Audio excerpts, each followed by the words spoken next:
Hello friends, মাই veg ফুডে আপনাদের সবাইকে স্বাগত।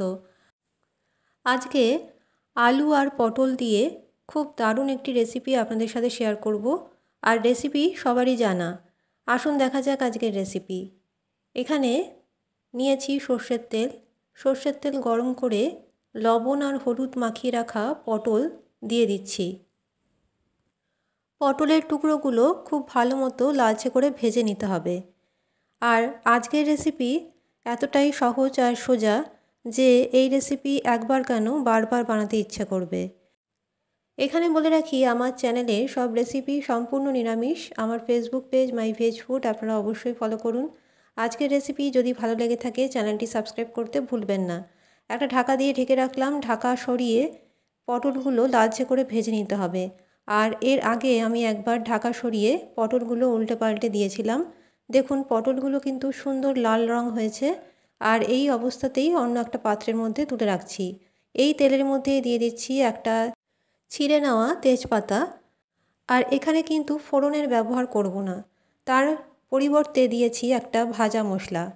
এই মশলার মধ্যে আছে হাফ চামচ গোটা ধনে, গোটা মৌরি, গোটা জিরে, তেজপাতা আর শুকনো লঙ্কা শুকনো কড়াইতে ভেজে এর গুঁড়ো একটা মশলা তৈরি করেছিলাম, সেটার হাফ চামচ এর মধ্যে দিয়েছি। কিছুক্ষণ নেড়েচেড়ে এর মধ্যে হাফ কাপ গোবিন্দভোগ চাল দিয়ে খুব ভালো মতো নেড়ে নিয়েছি। আর এর মধ্যে দিয়ে দিলাম কয়েকটা মশলা। মশলার মধ্যে আছে স্বাদ অনুযায়ী লবণ, হাফ চামচ হলুদ গুঁড়ো, হাফ চামচ লঙ্কার গুঁড়ো আর হাফ চামচ জিরের গুঁড়ো। মশলাগুলো যাতে পুড়ে না যায় সেজন্য সামান্য জল দিয়ে এটা ভালো করে নেড়েচেড়ে নিচ্ছি। আর চালের সাথে ভালো করে নেড়েচেড়ে নিতে হবে। এখানে হাফ কাপ দিয়েছি গোবিন্দভোগ চাল। খুব ভালো মতো 1 মিনিটের মতো নেড়ে নিয়েছি। এই সময় গ্যাসের ফ্লেম একদম সম্পূর্ণ লোতে দিয়ে রেখেছি। এবার মশলার সাথে চাল খুব ভালো মতো মিশিয়ে নিতে হবে। এই রেসিপিতে আমি কোনো রকম ফোড়ন ব্যবহার করলাম না, ব্যবহার করেছি ভাজা মশলা। এর মধ্যেই দিয়ে দিচ্ছি কেটে রাখা আলু। এখানে 3 থেকে 4টে আলু এরকম লম্বা টুকরো করে কেটে এর মধ্যে দিয়ে দিলাম। আলুগুলো কিন্তু কাঁচা আলুই দিয়েছি। এবার চালের সাথে ভালো করে নেড়েচেড়ে এর মধ্যে দিয়ে দেবো ভেজে রাখা পটলের টুকরোগুলো। পটলের টুকরোগুলো দিয়ে ভালো মতো নেড়েচেড়ে এর মধ্যে দিয়ে দিতে হবে জল। যেহেতু এখানে চাল ব্যবহার করেছি তাই চালগুলো যাতে সেদ্ধ হয়ে যায় আর আলুও যাতে সেদ্ধ হয়ে যায় সেই অনুপাতে এখানে জল দিতে হবে। এখানে সেই পরিমাণে জলটা ব্যবহার করবেন। আমি এখানে দিলাম জল, আর এখানে উষ্ণ জলই ব্যবহার করেছি। জল দিয়ে ভালো মতো নেড়েচেড়ে আরও একটু জল আমি দেব, যেহেতু মনে হচ্ছে যে জলের পরিমাণটা আরও একটু লাগবে। আর যেহেতু চাল আছে সেই কারণে জলের পরিমাণটা আরও একটু দিচ্ছি। আপনারা আপনাদের আন্দাজ অনুযায়ী জলটা ব্যবহার করবেন। এবার খুব ভালো করে নেড়েচেড়ে একটা ঢাকা দিয়ে ঢেকে রাখবো প্রায় 10 মিনিট।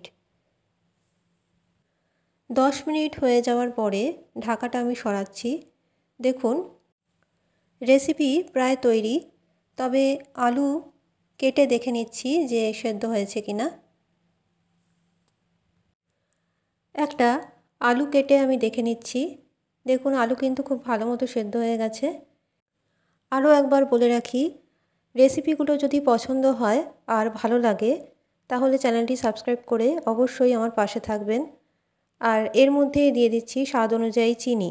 চিনিটা অবশ্যই দিতে হবে। চিনি দিয়ে খুব ভালো মতো নেড়েচেড়ে দেবো।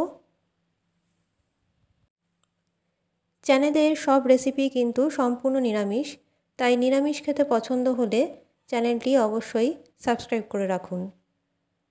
এখান থেকে তেজপাতা সরিয়ে নিচ্ছি।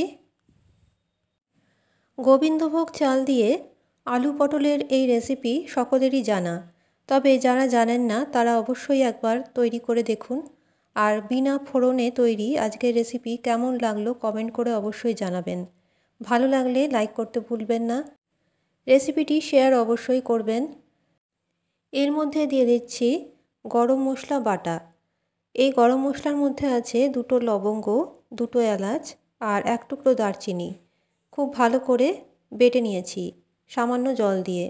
আর এর মধ্যে দিয়ে দিলাম হাফ চামচ ঘি। ঘি দিয়ে ঢাকা দিয়ে দিলাম। গ্যাসের ফ্লেম অফ করে রেখেছি। 2 মিনিট পরে সার্ভ করে দেখাচ্ছি। তৈরি হয়ে গেল দারুণ স্বাদের চাল আলু পটলের রেসিপি। গরম ভাতের সঙ্গে খেয়ে একবার কমেন্টে অবশ্যই জানাবেন। আজকের মতো আমার রেসিপি এখানেই শেষ করলাম। ভালো থাকবেন। নমস্কার।